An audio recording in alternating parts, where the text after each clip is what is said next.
છે માતાજી એક શક્તિ સ્વરૂપા છે એટલે માતાજીને આજે અમે નારીઓએ એટલી બધી પ્રાર્થના કરી છે કે આપણો ભારત દેશ T20 વર્લ્ડ કપ 2 વખત જીતી ગયો છે અને ત્રીજી વખત જીતે એવી માતાજી ઉપર પૂરી શ્રદ્ધા છે। જલારામ બાપા અને પૂજ્ય ગુરુદેવ અને ગાયત્રી માતાના મંત્રના જાપ કરેલા છે જેથી કરી અને આપણો ભારત દેશ છે તે 2 વખત વિજેતા બનેલો છે અને આ ત્રીજી વખત પણ આપણો ભારત દેશ વિજેતા બને એ માટે ગુરુદેવ તેમજ ગાયત્રી માતા અને જલારામ બાપાને હૃદયપૂર્વક પ્રાર્થના કરીએ છીએ।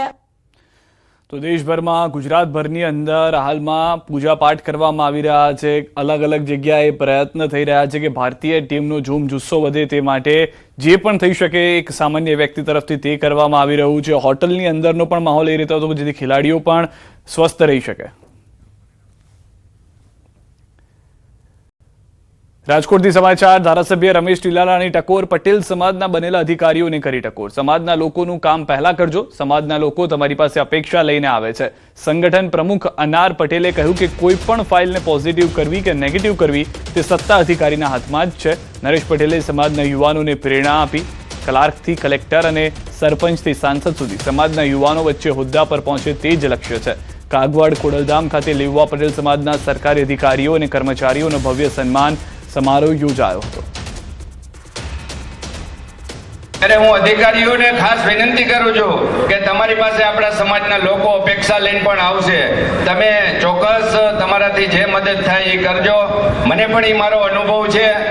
હું એમ કહું છું કે હું ખોડલધામમાંથી ધારાસભ્ય બન્યો પણ ધારાસભ્ય નહોતા ત્યારે પણ સમાજનું કામ કરતા હતા, ધારાસભ્ય છો તે પણ સમાજનું કામ કરશું અને ધારાસભ્ય નહીં હોય તો પણ અમે સમાજની વચ્ચે રહી અને સમાજને કેમ વધારે ઉપયોગી થાય એવા અમારા કામ નરેશભાઈના માધ્યમથી રહેશે। આપણા હાથમાં હોય છે કે આપણે ફાઇલને પોઝિટિવ કરવી કે આપણે ફાઇલને નેગેટિવ કરવી અને એ સત્તા અધિકારીશ્રીઓ પાસે છે।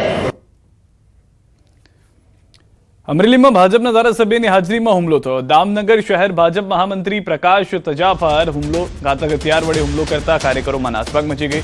ઇજાગ્રસ્ત ભાજપના હોદ્દેદારને હોસ્પિટલમાં ખસેડાયા। હુમલો કરનાર હીરા નવાપરા જિલ્લા મધ્ય સહકારી બેંકનો ડિરેક્ટર અને ભાજપનો કાર્યકર। દામનગર પોલીસ દ્વારા તપાસનો ધમધમાટ શરૂ। લાઠી તાલુકાના દામનગરમાં ધારાસભ્યના હસ્તે ખાતમુહૂર્ત કાર્યક્રમ થયો હતો। એસપી સંજય ખરાત આ ઘટના ઉપર સતત મોનિટરિંગ કરી રહ્યા છે। મારી પાસે જે પ્રમાણે માહિતી આવી છે અને જે પ્રકારે મેં બધું જાણ્યું છે તે પ્રમાણે દોઢ વર્ષ પહેલાં એમના ફેમિલી પ્રોબ્લેમના કારણે આ ઘર્ષણને એ અદાવતના કારણે આ હુમલો થયો છે એવું મને પાછળથી જાણવા મળ્યું છે। ત્યાં બધા થઈને 40-50 માણસોની હાજરી હતી। હવે ભાજપ રાજકીય હુમલો થયો છે, કોઈ વ્યક્તિગત કાંઈ મુદ્દો છે એ તો હવે તપાસ થાય ને હું બહાર આવે છે ત્યાર પછી ખ્યાલ આવે।